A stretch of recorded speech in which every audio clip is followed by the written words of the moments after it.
Hey guys, and welcome back to Fortune Theory. So here we are again. I'm Oliver, and this is Patrick. If you don't know us, if you're new, so for this week, we're going to be talking about Blade Runner 2049, popular film that came out in 2017, the sequel to the original Blade Runner, with Harrison Ford as Rick Deckard and Ryan Gosling. Yeah, and I can't remember his character name though. He's literally just Officer K, really, isn't he? Officer K, yeah. Was he in the first one? He wasn't in the first one, was he? No, I don't. Because it's based the first one was. It's one of those it's like one of those Independence Day sort of sequels where you've got like a recasting for not a recasting, but like a new, just someone new as the lead. I forget when the first one was set. I feel like the first one was generation, new generation. I think the first one was set in like 2018 or 2019. And then obviously this new one is 2049. Yeah. I set 20 years after, I think. Yeah, so it might have been 2029. I can't remember exactly. Of course, Harrison Ford made that work really well because he's aged, doesn't he? Yeah, exactly. But it was annoyingly, it kind of bombed at the box office. Well, I remember seeing it in the Odeon, and it was probably like one of the longest films I'd ever seen at that point, because back then it was like you'd only see films for like 2 hours, 2.5 hours at the very most. And it was closer to 3 hours. a film that's almost, if not exactly 3 hours, including the adverts and credits. Yeah. For someone like me, was definitely for a film being not something I was hugely into. Is this finished yet? Sort of thing was what was during that final fight scene. I was like, this is not even the final fight scene, it's the penultimate fight scene, but it feels like the final fight scene. Mm-hmm. And then afterwards, they've still got loads of scenes, and it's like, when I think they were on that train and he's fighting that woman, if I remember correctly. At the very end? Yeah. Yeah. One of those scenes, and it was like, was it flipping or something, the train? Well, and at the end, they're in like what are they called? I know they call them hoppers or something. Electric multiple unit. Yeah. They're in train technical terms for what that actually was, but for anyone who's interested. Because basically all the cars, all of the it's all futuristic. Cars, it's like flying. They all fly because it's in the future. But I do like the whole neon, like sort of, look on it, all the neon lights and the music and whatnot. It's really futuristic. It's like Ghost in the Shell mixed with like,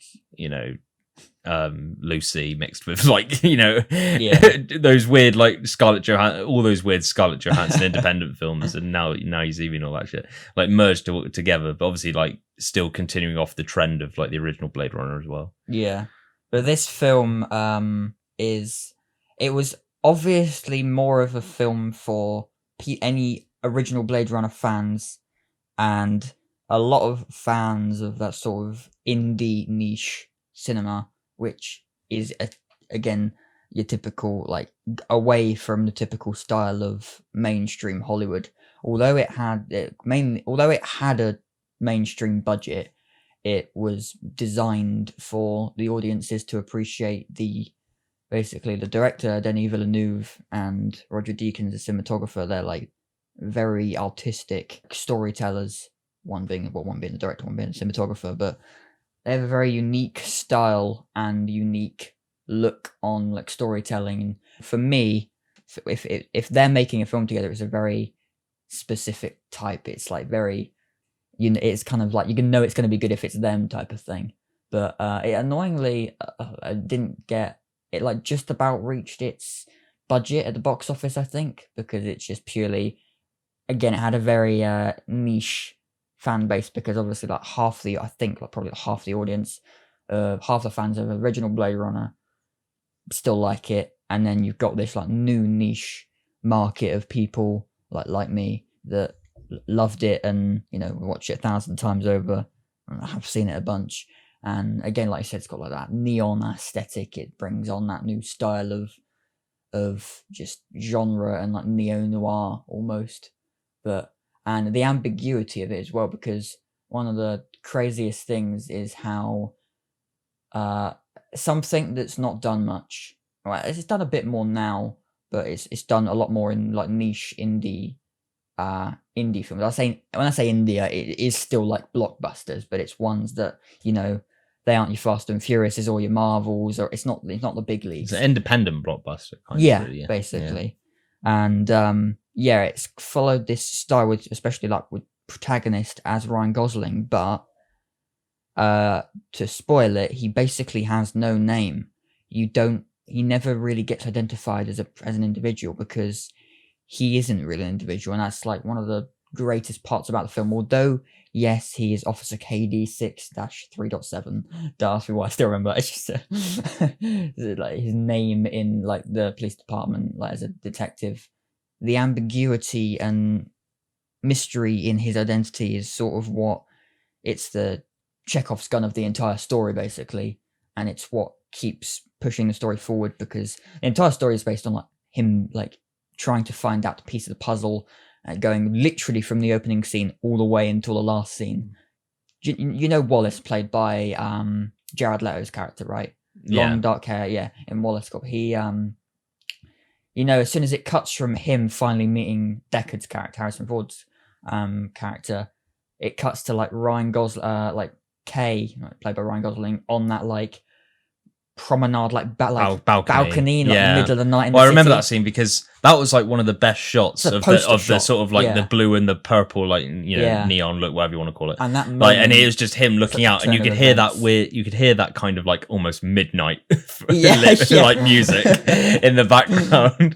And and then the woman comes out, doesn't she? Yeah, because he's walking along this like the city's promenade, basically, in like the skyscape, like the promenades along the sky. I don't know what you'd call them, but they're like, all I can think is Owen Wilson saying, "I'm not taking you for a stroll along the promenade." Sorry, go on. Because that's like one of the main poster shots and like promotional material. Is literally he. At this point, Kay is just like, I don't know if you move your head or not, but it's actually in shot there. Might be. Yeah, if you can see, like minimalist one poster. Just as an example.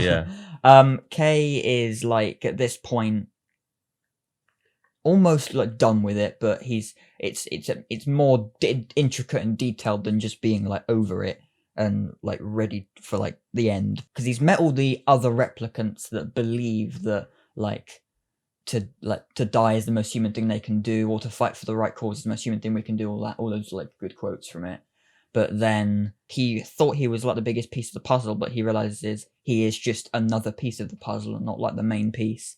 So he is now just like lost, and he's trying to almost figure himself out, I think, at this point, at least from what I took from it. And again, leave your comments below, like what you think of the film.